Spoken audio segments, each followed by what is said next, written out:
দেখে ঠিকঠাকভাবে তারপরে কথা বলো। নতুন ল্যাপটপ কিনছি একবার নগদে 50,000 টাকা দিয়ে। ঠিক করে বলো সমস্যা কোথায়? জি আন্টি, আমি এক কাজ করি, আমার বসকে ফোন করে পাঠিয়ে দিচ্ছি। এক কাজ করো, 500 বার কান ধরে উঠবোস করো।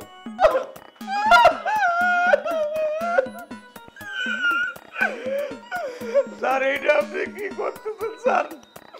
মই বুড়া মানুষ। আচ্ছা, তোমার সাথে কি শুধুই আমার চা খাওয়া সম্পর্ক? ঘুমটাটা খোলো। জি আচ্ছা।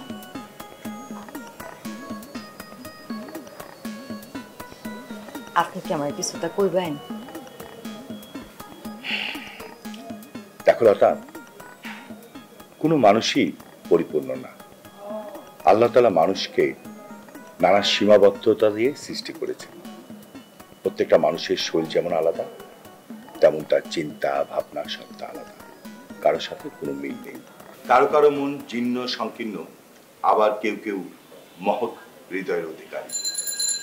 কি কঠিন লাগছে? তবে আমি সহজ করে দিচ্ছি। হ্যাঁ, আর তোমার আমার মধ্যে যদিও বয়সের তফাৎটা আছে, কিন্তু আমাদের দুজনের যে বন্ধনটা সেটা হচ্ছে কি স্বামী স্ত্রী। একসাথে দুজন মানুষের সহ অবস্থানের সবচেয়ে গুরুত্বপূর্ণ বিষয় কোনটি জানো? পারস্পরিক বন্ধন।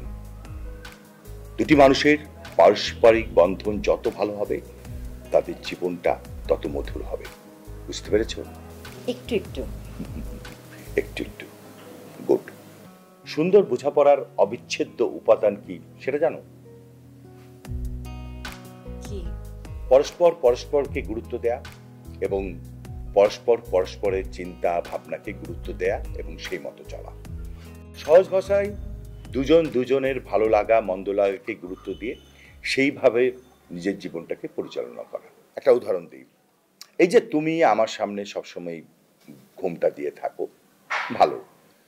সেটা যদি তোমার স্বভাব সুলভ আচরণ বা পারিবারিক শিষ্টাচার শিক্ষার অংশ হয়, সেটা তো সবার সামনে এক হবার কথা। কিন্তু তোমার এই জিনিসটা সবার ক্ষেত্রে এক হয় না। বুঝলাম না। এই মুহূর্তে এই বিষয়টা তোমাকে বোঝানোর আমার দরকার নেই। একটা কথা মনে রাখো, তোমার কিছু কিছু আচরণ আমার পছন্দ হচ্ছে না, সেটা সংশোধনের চেষ্টা করো, নিজেকে বদলাও। জি আচ্ছা। সরি। জি আচ্ছা।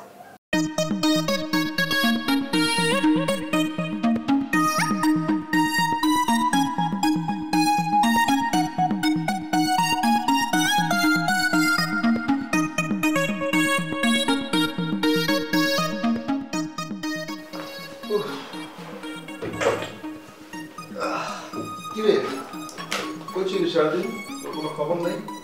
সোনার হরিণ ধরতে। হ্যাঁ, সোনার হরিণ ধরতে ধরতে পারছোস? ধরবো, খুব শীঘ্রই ধরবো। মেয়ে দেখতে গেছিলি? হ্যাঁ বেটা, তুই না লুনার সাথে রিলেশন করস, হ্যাঁ আবার মেয়ে দেখে বেড়াইতেছস। ভাই তুই আসলে কি চাস কত? দেখো পরে না জানি তোমার বিনা বিয়ায় হাওয়া খায় বেড়াইতে হয় শ্বশুর বাড়ি। এই কাশেম কখনো কাঁচা কাজ করে না। লুনার সাথে 3 দিন আগেই ঘেঁচাং। 3 দিন আগে তোর ঘেঁচা হয়ে গেল, তোর কোনো রিয়াকশন নেই? আরে আজকালকার পোলাপাইনের ব্রেকআপ হওয়ার পর তো কত কষ্ট পায়, বিড়ি খাইতে খাইতে কলজার ঝাঁঝরা করে ফেলায়, অনেকে তো আত্মহত্যা পর্যন্ত করে। দেখছিয়াম, আমি খুব বাস্তববাদী মানুষ, আমার কষ্টের মূল্য আছে। ঠিক। যে মেয়ে দেখতে গেছিলি দেখতে কেমন? অতি সুন্দর, চমৎকার, একেবারে স্বর্গের হুর। এই মেয়ের বাবা মা আমেরিকায় থাকে। একে বিয়ে করতে পারলে রাজ্য এবং রাজকন্যা দুটোই হাসিল হবে। বাহ, তাহলে তুই রাজপুত্র হয়ে যাবি। মেয়ে দেখতে কেমন, ভয়েস কেমন, ফোন নাম্বার নিছোস? সামনাসামনি দেখিনি, তবে ছবিতে দেখেছি। কই ছবি দেখা তো? দেখাবো, কিন্তু হাবিব ভাইকে কিচ্ছু বলা যাবে না। লোকটা একটা আস্ত কুফর মার্কা মানুষ। আর বেটা হাবিবে কিচ্ছু জানবো না, আমি তোর প্রমিস করলাম। দেখাস তো ছবিটা?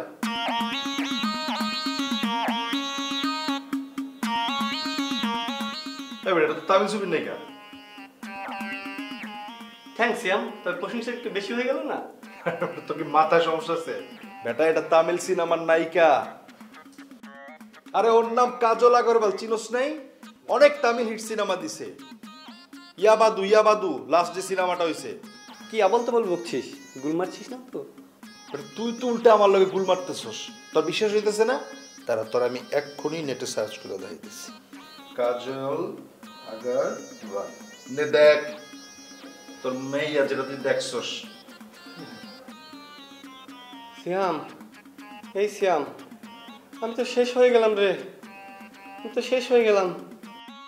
শালারা যুক্তি করে আমাকে বোকা বানিয়েছে। কোন শালারা? ওই শালা মাজুদ্দিন দারওয়ান আর ওর এক বন্ধু লিটন যুক্তি করে গুলশান পার্কে। দারোয়ানের বাচ্চারা এত বড় সাহস, ওরা খাইছে খারাপ। বস শ্যাম বস, এখন কিছু বলা যাবে না, সুযোগ বুঝে ওদেরকে সাইজ করতে হবে, না হলে আমাদের মান ইজ্জত কিচ্ছু থাকবে না। লোকজন জানাজানি হয়ে গেলে আমাদের তিনজনের সব কিছু ধুলিস্যাৎ হয়ে যাবে। আমার 1000 টাকা শেষ হয়ে গেল রে, ওদেরকে দিলাম 700 টাকা, আরো 300 টাকা ভাড়া টাড়া দিয়ে আমার 1000 টাকা শেষ। যাইবই তো, তোমার মতো বলদা পাইলে তো 1000 টাকা কেন, পুরো বাড়ি ঘর খালি করে নিয়ে যাবো গা বেটা বলদা। এই বেটা এই যুগে একটু কাজে লাগার বেলা নাচি নে। তুই আয়নাতে তোর চেহারা দেখছস? এমন চেহারা মেয়ে তোরে বিয়া করবো? কাউ জানি কোথাকার বোকা বানিয়েছে আমাকে।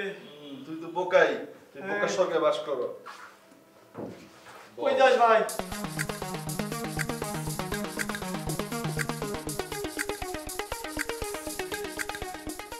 আসসালামু আলাইকুম। ওয়ালাইকুম আসসালাম। আপনি? আমি ফ্রেন্ডস ইন্টারনেট কোম্পানি থেকে এসেছি আপনাদের ওই যে ইন্টারনেট লাইনের যে প্রবলেমটা সেটা সলভ করতে। আচ্ছা বসুন। আপনি তো কাশিম সাহেবের কর্মচারী তাই তো? জি, কাশেম সাহেবের কর্মচারী মানে বুঝলাম না। আজব, তুমি যার অফিসে কাজ করো তার নাম জানো না? আশ্চর্য। আচ্ছা শোনো, এসছো যখন লাইন চেক করে দেখ, যদি ঠিক হয় তো ভালো, না হলে তোমাদের লাইন তোমরা খুলে নিয়ে যাও। ক্লিয়ার? ভাই একটু তাড়াতাড়ি আসেন, গৃহকর্ত্রী অত্যন্ত বদরাগী, উনি এখন বাসায় নেই। উনি আসার আগে সবকিছু ঠিক না হলে কাস্টমার কিন্তু ঘেঁচান। জি ক্লিয়ার। আপনি কি? আমি কি? না ঠিক আছে, আপনার ল্যাপটপটা নিয়ে আসুন, আমি চেক করে দিচ্ছি। স্টুপিড।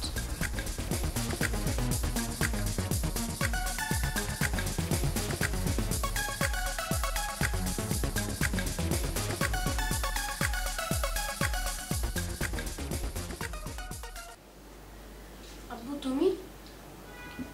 হ্যাঁ আমি। বাবা আমি কি এখানে একটু বসবো? বসো।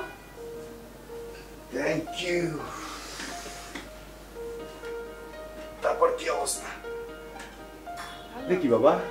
এটা গুলতি আব্বু। গুলতি? তুমি এই গুলতিতে কি করছো? টার্গেট প্র্যাকটিস করছি। তাই? গুড। টার্গেট প্র্যাকটিস করা খুবই ভালো। আচ্ছা বাবা, তোমার কি হোমওয়ার্ক শেষ? না আব্বু, পড়তে ইচ্ছা করছে না, পড়তে ভালোও লাগে না। তাই নাকি? তোমার পড়তে ইচ্ছে করছে না আর পড়তে ভালো লাগে না, তাহলে কি করতে ইচ্ছে করে তোমার? খেলতে কিংবা বেড়াতে যেতে ইচ্ছে করে? যদি তোমার খেলতে ইচ্ছে করে তাহলে কাজ করি, নিচে যে গ্যারেজ আছে ওখানে তোমার খেলার ব্যবস্থা করি। আর যদি মনে করো না বেড়াতে যেতে ইচ্ছে করে তাহলে এক কাজ করি, আমরা একটা প্ল্যানিং করি, প্ল্যানিং করে দুজনে হুট করে বেড়াতে চলে যাব। কি বলো? আমার এসব কিছুই করতে ভালো লাগে না। আচ্ছা বাবা আমাকে একটা কথা বলো তো, কি করলে তোমার পড়ায় মন বসবে? জানি না আব্বু, যদি সেরকম কিছু মনে আসে তাহলে তোমাকে বলবো। আচ্ছা তোমার নতুন আম্মু কি তোমাকে বকেছে এর জন্য মন খারাপ? না, কেউ আমাকে বকে না। শুনেছি তুমি নাকি নতুন আম্মুর সাথে কথা বলো না। না না, এটা নিয়ে আমি তোমাকে জোর করব না। প্লিজ বাবা, try to be easy with her. বাবা আমি নতুন আম্মুকে এনেছি তোমার টেক কেয়ার করার জন্য। উনি কিন্তু আমাদের পরিবারের সদস্য, আমাদের সবার ভালোর জন্য কিন্তু আমি এনেছি। I will try, don't worry আব্বু, আমি নিজের টেক কেয়ার নিজেই করতে পারবো। আব্বু তুমি যাও, আমি একটু পরে নিজের হোমওয়ার্ক নিয়ে বসবো।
ম্যাম, সামান্য কিছু সমস্যা ছিল, এখন সলভ হয়েছে।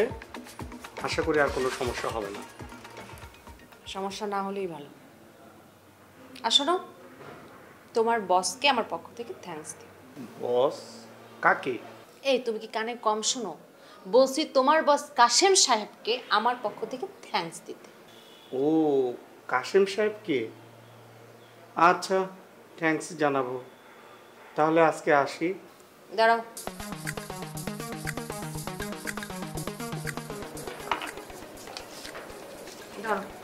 আমরা কোনো সার্ভিস চার্জ নিই না।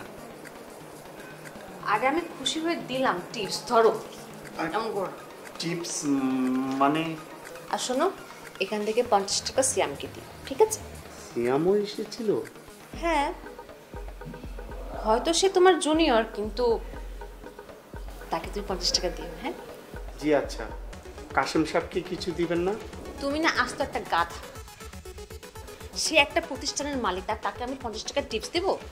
তুমি আস্ত একটা আহাম্মক। আচ্ছা, আপনি হাবিবকে দিলেন, সিয়ামকেও দিলেন, কিন্তু কাসেম স্যারকে কিছু দিলেন না। তুমি না বেশি কথা বলো, বুঝছো? যদি দিতে হয় তুমি আমার পক্ষ থেকে তাকে থ্যাঙ্কস দিও। ম্যাডাম, কি নাম বলে আপনার পক্ষ থেকে থ্যাঙ্কস দিব? তোমার স্যার আমার নাম জানে। ও আচ্ছা, তাহলে আসি।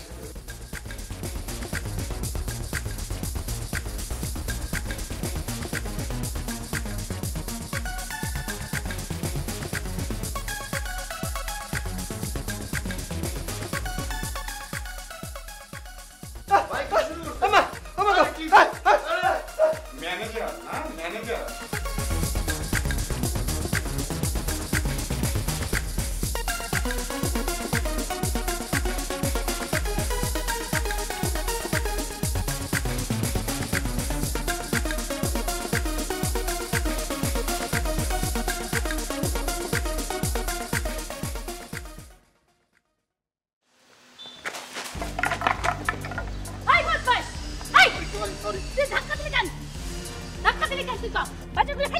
সরি, ভুল হয়ে গেছে, আমি দেখতে পারিনি।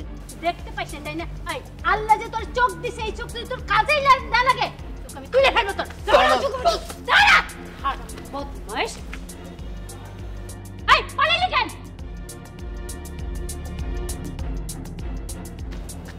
শয়তানগুলো চোখে দেখে না। আগে পাই তোরে, দাঁড়া। তোরে লাঠি আমি, তোরে লাঠি নিয়ে যেতে, সেইবার তোরে যদি পাই না, এই লাঠি দিয়ে তোরে দেখে পিটাবো।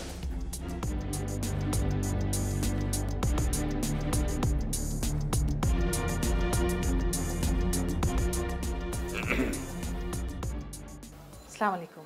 ওয়ালাইকুম আসসালাম। আপনি? আমি ফারিয়া, একটা এনজিও চালাই।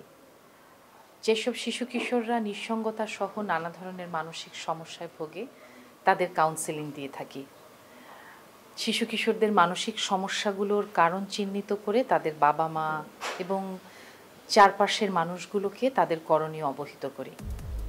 শিশু বা কিশোরদের জন্য সুস্থ, স্বাভাবিক, সুন্দর, উপযুক্ত পরিবেশ সৃষ্টিতে সহযোগিতা করি, যাতে করে সেই সব শিশু কিশোরদের যথাযথ মানসিক বিকাশ ঘটে।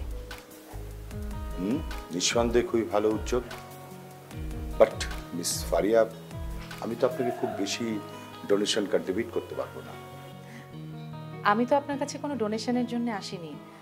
আমি এসেছি আপনার সন্তানকে কাউন্সেলিং দেওয়ার জন্য। সরি, কার কাউন্সেলিং এর জন্য এসেছেন একটু স্পষ্ট করে বলবেন কি? আমি আপনার ছেলে হিমেলের কথা বলছি। ইমেলে যে কাউন্সেলিং লাগবে এই কথা আপনাকে কে বলেছে? আমি বলেছি? হিমেলের স্কুল থেকে আমাকে প্রোভাইড করা হয়েছে। আপনাকে চা দিতে বলি? ধন্যবাদ। হিমেলকে একটু ডাকবেন, কথা বলি। চা খেয়ে প্লিজ আপনি বিদায় হন। মিস্টার হারুন, আপনি হয়তো জানেন না, মায়ের মৃত্যুতে হিমেলের মাঝে বিশাল একটা নিঃসঙ্গতা সৃষ্টি হয়েছে।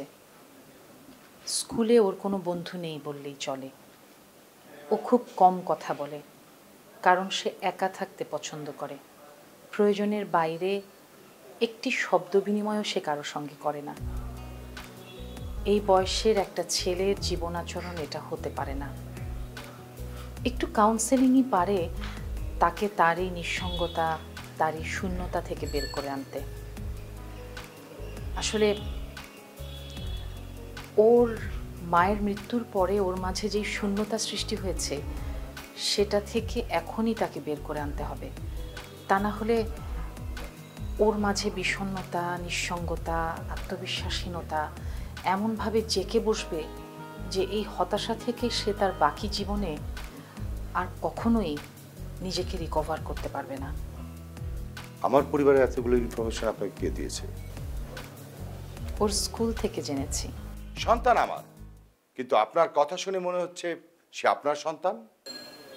Sorry for my interruption. আসলে সত্যি হিমেল আপনার সন্তান, তাই আপনি যা ভালো মনে করবেন তার বিষয়ে তাই করুন। আসি। দাঁড়ান, আপনাকে খুব চেনা চেনা লাগছে। আপনি হয়তোবা আমার মধ্যে আপনার ছেলের জন্য মমতা দেখতে পেয়েছেন, সেজন্যই আমাকে চেনা চেনা লাগছে। ফিস কত নিচ্ছে? আমি আপনাকে আগেই বলেছি আমি একটা এনজিওর পক্ষ থেকে এসেছি, আমরা কোনো ফি নেই না। ওকে, তাহলে আপনি আপনার কাজ শুরু করতে পারেন। ধন্যবাদ। ইমেল, এদিকে এসো। উনি মিস ফারিয়া। হ্যালো হিমেল, কেমন আছো তুমি? এখন থেকে আমি মাঝে মাঝে এসে তোমার সাথে একটু গল্প করব। তোমার কোনো আপত্তি নেই তো হিমেল? নো প্রবলেম আব্বু। চলো তাহলে তোমার ঘরটা একটু আমাকে দেখিয়ে দাও। আসুন।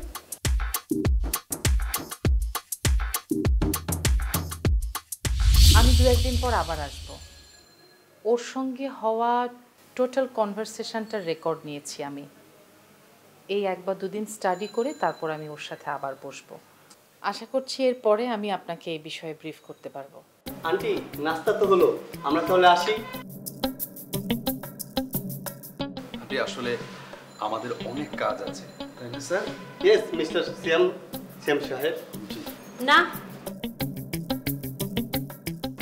না, মানে তোমাদের একটু কাজ আছে বাবা। কি কাজ আন্টি? তুমি যা তোমার আব্বার একটু ডাইকা লিও গা কও আম্মু বলছে ভাত খাইতে আসতে।